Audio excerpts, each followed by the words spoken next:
شراب عشق نہیں بدلی،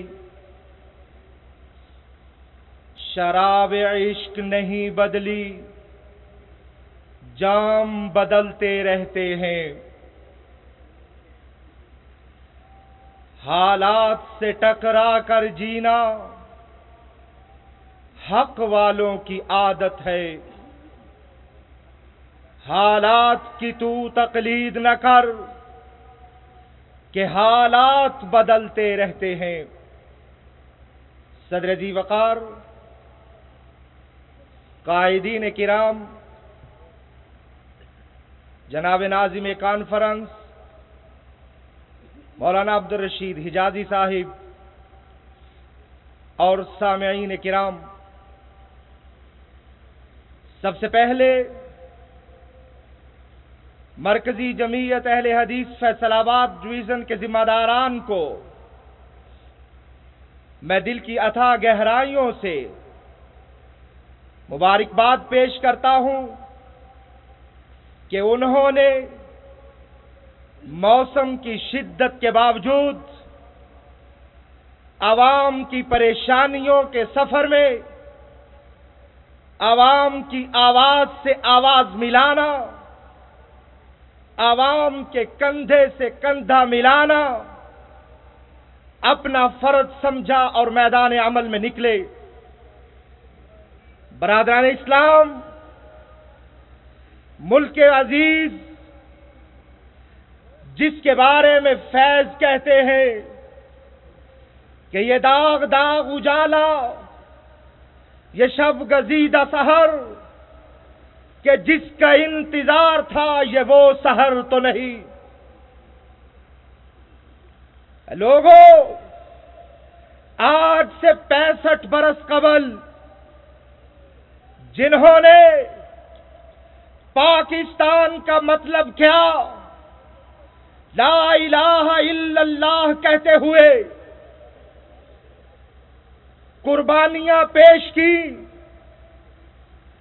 بوڑھوں کے اپنی جان آفری کے فرض کی، جوان بیٹیوں نے اندھے کنووں میں چھلانگیں لگائی، شیرخوار بچوں کو نیزوں پہ اچھالا گیا، پھالوں پہ لیا گیا۔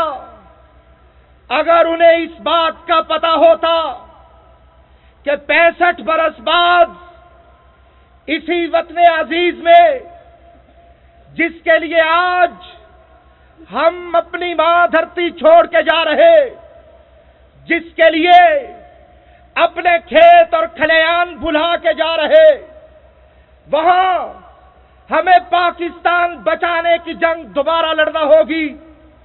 ایک وقت آئے گا کہ دنیا کا وہ خوبصورت ملک جس میں 4 موسم پائے جائیں گے، اس ملک کی یہ حالت ہوگی کہ اس ملک عزیز میں جہاں 5 دریا بھی بہتے، جہاں ہمالیہ کے برفانی گلیشیئر بھی اپنی برف پگھلاتے، پانی کی جوئیں نکالتے نظر آتے، وہ ملک پانی کے بحران کا شکار ہو جائے گا۔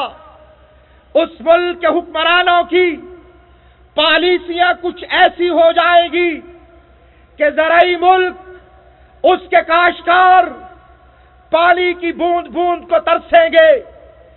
پانی نہیں ہوگا تو بجلی پیدا کرنے کے ذرائع بند ہوتے چلے جائیں گے، کارخانے لوڈ شیڈنگ کی وجہ سے بند پڑے، اس کے نتیجے میں بے روزگاری عام نظر آئے، بازاروں میں ایک موت اور سنسناہٹ رقص کرتی نظر آئے گی، اور دوسری طرف حکمرانوں کی بغیرتی ہوگی کہ جب انہیں پوچھا جائے گا کہ پاکستان کے لوگ باہر نکلنا چاہتے ہیں تو آگے سے پاکستان کا نیرو انہیں کہے گا کہ انہیں باہر نکلنے سے کون روکتا ہے۔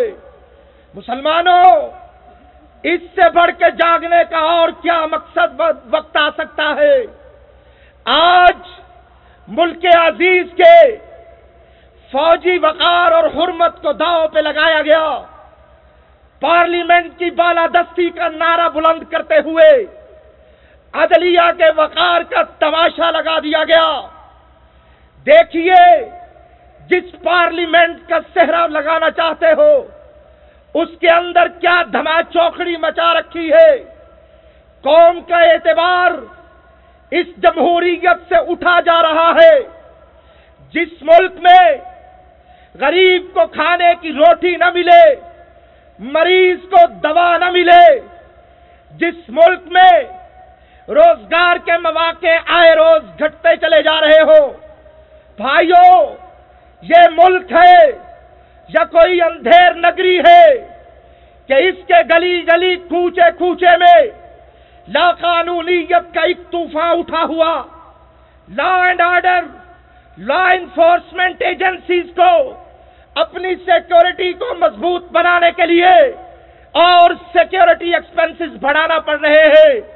وہ بیچارے تو اپنی سیکیورٹی کے لالوں میں مبتلا، غریب عوام کا فکر کون کرے؟ یہ آج کا ماحول ہے، نہ تن پہ کپڑا ہے، نہ ہاتھ میں لقمہ ہے۔ کام کرنے والے تنومند نوجوانوں کے لیے کام کے دروازے بند کیے جا رہے۔ جب تم رزق حلال کے دروازے بند کروا رہے ہو تو پھر کس منہ سے سٹریٹ کرائمز کے بڑھتے ہوئے سیلاب کو روکنے کی باتیں کرتے ہو؟ کل تلک جو 10% کی باتیں ہوتی تھی، آج تو 100% کی باتیں سننے کو مل رہی ہے۔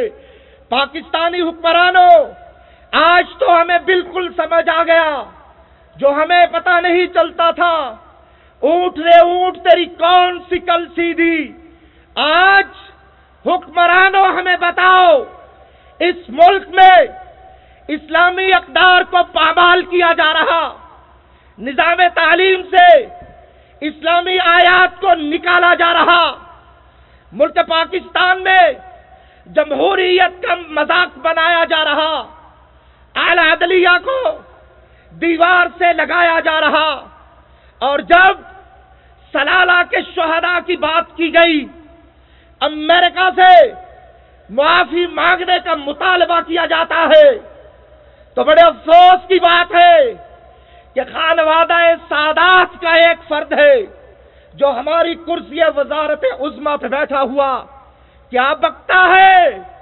غور کیجئے مسلمانوں، وہ شہادت جس کی تاریخ ہمارے ساتھ چل رہی ہے، وہ شہادتوں کا سلسلہ جو سمیہ کی شہادت سے شروع ہوا، وہ جس کے لیے صحابہ نے جانیں قربان کی، وہ جس کے لیے حسن حسین کا خون بہا، وہ جس کے لیے اصحاب محمد غزوات میں گئے، وہ جس کے لیے عرب سے اٹھتے مجاہد چین میں آ کے مدفون ہوئے، وہ کس لیے تھے؟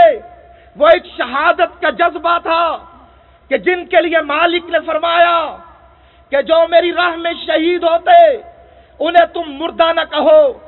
آج اسی وزیر اعظم سے پوچھا گیا، آگے سے جواب میں کہتا ہے، دیکھیے اسلامی جمہوریہ پاکستان کا وزیر اعظم ہے، جواب میں کہتا ہے امریکہ سے معافی کا مطالبہ کرتے ہو، کیا امریکہ معافی مانگ لے گا تو شہدائے سلالہ کو زندگی مل جائے گی؟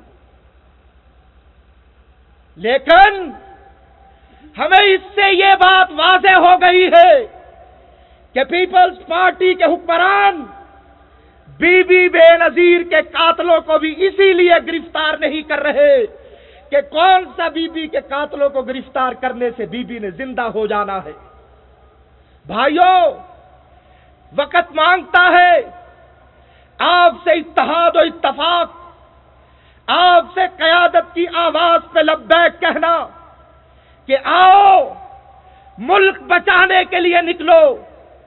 کل تمہارے آبا نے پاکستان بنانے کے لیے قربانیاں دی تھی، کل تمہارے آبا نے پاکستان بنایا تھا، اور آج تمہیں پاکستان بچانا بھی ہے، اس کی معیشت کو بھی بچانا ہے، اسلامی اقدار کو بھی بحال کروانا ہے۔ تمہارے لیے اب آخری لمحہ ہے، آخری وقت ہے، اگر اب بھی تم نہ اٹھے تو پھر یقیناً تمہاری داستان تک نہ ہوگی داستانوں میں۔ وآخر دعوانا الحمدللہ رب العالمین۔